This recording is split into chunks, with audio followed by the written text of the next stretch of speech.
नगर news Shrigonda. Karjat ग्रामपंचायतीचा कारभार योग्य पद्धतीने चालू नसून पदाधिकारी कर्जतकरांची दिशाभूल करत आहेत असा आरोप जिल्हा परिषद सदस्य प्रवीण घुले यांनी केलाय। त्यांनी पत्रकार परिषद घेऊन ग्रामपंचायतीच्या कारभारावर तोफ डागली। कर्जत ग्रामपंचायतीच्या कारभारावरून जिल्हा परिषदेकडे करण्यात आलेल्या तक्रारीनंतर सरपंच उपसरपंचांनी मुख्य कार्यकारी अधिकाऱ्यांकडे खुलासा केला होता। त्यावेळी पदाधिकाऱ्यांनी पाणीपट्टी अतिक्रमण या विषयावरून ग्रामपंचायतीची भूमिका मांडली होती।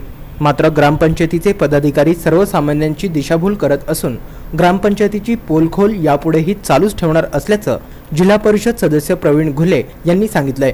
कर्जत शहरातील नागरिकांच्या आणि टपरीधारकांच्या संदर्भात मागच्या 7-8-10 दिवसापूर्वी काही पेपरमध्ये या ठिकाणी कर्जत ग्रामपंचायतच्या सरपंचांनी या ठिकाणी पत्रक दिलं आणि पत्रक देऊन सर्वसामान्य माणसाच्या मनात एक भीती आणि एक वेगळ्या पद्धतीचा संभ्रम निर्माण करण्याचं काम या ठिकाणी झालं। घेतल्या जिल्हा परिषद सदस्यांनी की कर्जत शहरातील पाणीपट्टी घरपट्टी वाढवावी म्हणून त्या ठिकाणी शिवण समोर दबाव आणला।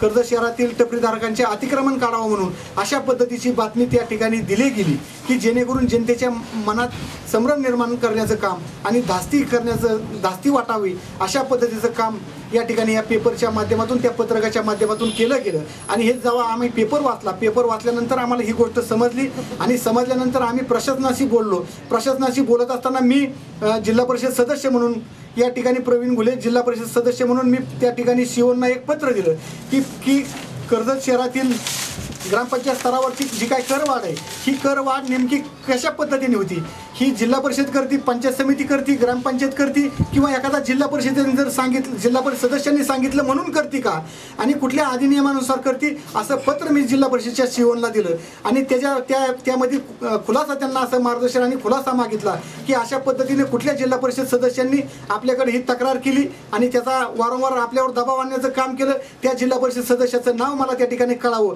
अशा पद्धतीने मी एक त्या ठिकाणी पत्र दिलं। येणाऱ्या काळात सुद्धा ज्या काही चुकीच्या गोष्टी असतील त्या चुकीच्या गोष्टीच्या संदर्भात अनेक बाबी चुकीच्या झालेल्या आहेत त्या सुद्धा आता उजेडात आणण्याचं काम मला या ठिकाणी कर्जत शहरातील सामान्य नागरिकाच्या हिताच्या दृष्टीनं मला या ठिकाणी करावं लागेल आणि मग सद्गुरू गोदड महाराजांच्या नगरीचा नावलौकिक त्या ठिकाणी वाढवण्याच्या दृष्टीनं चुकीची भूमिका कुणी घेऊ नये हीच भावना या निमित्तानं व्यक्त करतो। कर्जत ग्रामपंचायतीने येथील गोरगरीब जनतेच्या रोजीरोटीवर आपल्या राजकारणाच्या भाकरी भाजू नयेत असा इशारा घुले यांनी दिलाय।